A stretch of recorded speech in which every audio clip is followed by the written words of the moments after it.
There are people who know the answer before anyone even finishes the question, and they've learned, over years, that showing it costs more than hiding it. So they wait. They hold back, perform at average. The easy explanation is that they're fitting in, reading the room, choosing not to stand out. But researchers who have studied this behavior for decades have reached a very different conclusion, and what they found underneath it is far more disturbing than a desire to belong. This is their case file. Welcome to the Deviation Archive, where we use psychology to understand the people who deviate from the norm. The obvious explanation for why highly intelligent people pretend to be average is that they want to fit in. And on the surface, that makes sense. Nobody wants to be the person who makes the room uncomfortable. Nobody wants to be isolated by their own competence. So they dial it back. They soften their vocabulary. They let someone else answer first. It looks like a social choice, a reasonable one, made by someone who understands that belonging matters more than being right. That framing is comfortable. It's also dangerously incomplete. Fitting in implies something voluntary, a dial you can turn up or down depending on the room. It suggests a conscious, reversible decision. Read the social context, adjust accordingly, return to yourself when the situation passes. That's what fitting in means. You adapt, and then you go home. But the behavioral data shows something else entirely. What begins as fitting in doesn't stay fitting in. The adaptation doesn't switch off when the room empties. It doesn't loosen when the social pressure drops. Over time, the performance stops being a performance, not because the person chose to make it permanent, but because the machinery of suppression became automatic. The person who started out choosing to blend in eventually loses reliable access to the self they were blending over. That's not a social preference. That's erosion. And the mechanism behind it is what no one warns them about. The term researchers use is strategic self-diminishment, and it sits at the intersection of social cognition and identity management. It is not a single behavior, it's a system, a continuous, real-time calibration of how much of one's actual processing to reveal in any given social context.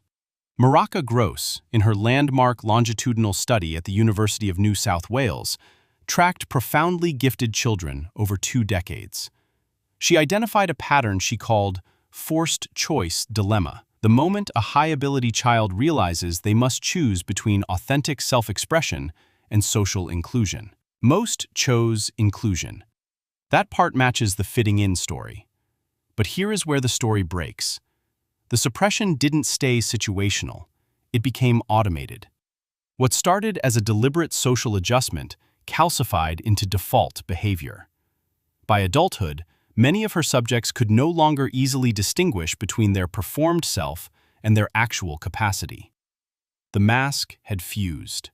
This is the critical distinction the fitting-in model misses entirely. Fitting in is a behavior. What Gross documented is an identity shift. The person doesn't go home and take off the mask, because after enough years, they can no longer find the seam. Maureen Neihart, a clinical psychologist specializing in gifted populations, describes the same architecture from a different angle. She found that the majority of high-ability individuals default to what she classified as the high-visibility, low-risk strategy. They remain socially present, but cognitively invisible, contributing just enough to avoid suspicion in either direction. Not so little that they seem disengaged, not so much that they seem threatening. Step back from the science for a moment, because the real-world cost of this is something most people never connect. This strategy is not free. It requires holding 2 cognitive tracks simultaneously, the actual processing track and the performed track. The individual is solving the problem and managing how their solution is perceived at the same time.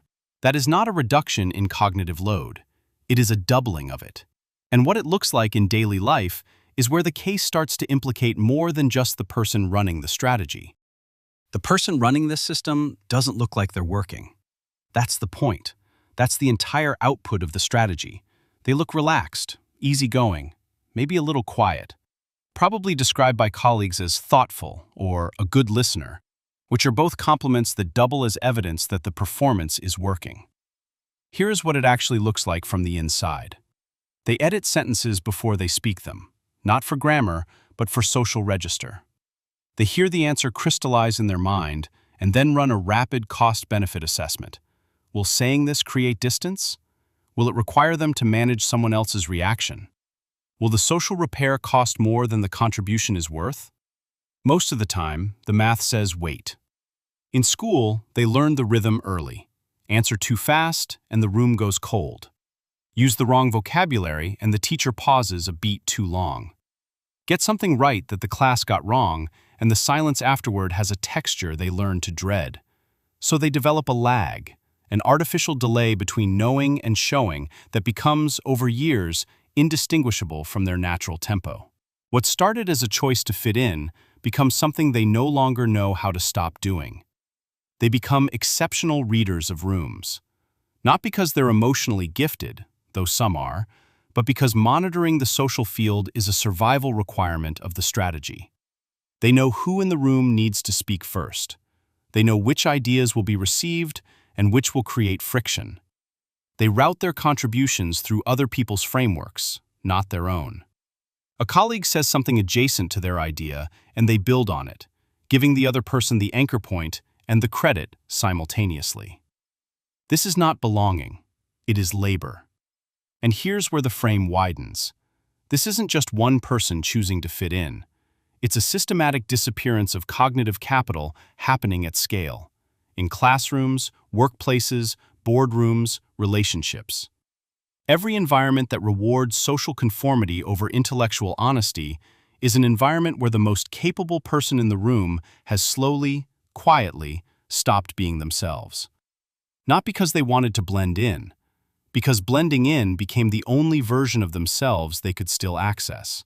The assumption was always that these people pretend to be average because they want to belong. A social choice, a reasonable trade. But the evidence says it stopped being a choice a long time ago.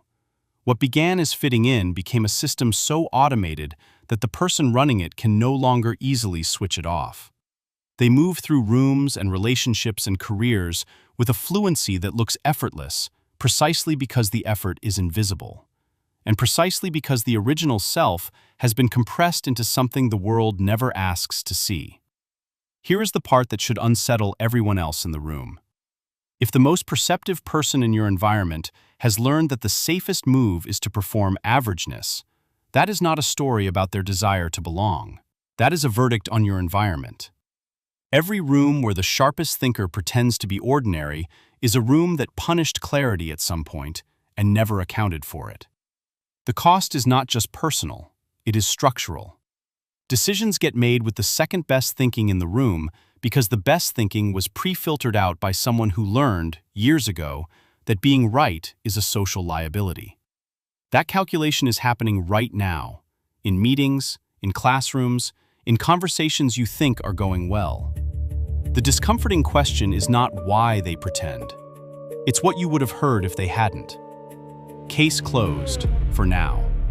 If you have spent your life being the most capable person in the room and the most careful not to show it, you belong in the deviation archive. Hit that subscribe button and turn on notifications so you never miss a case.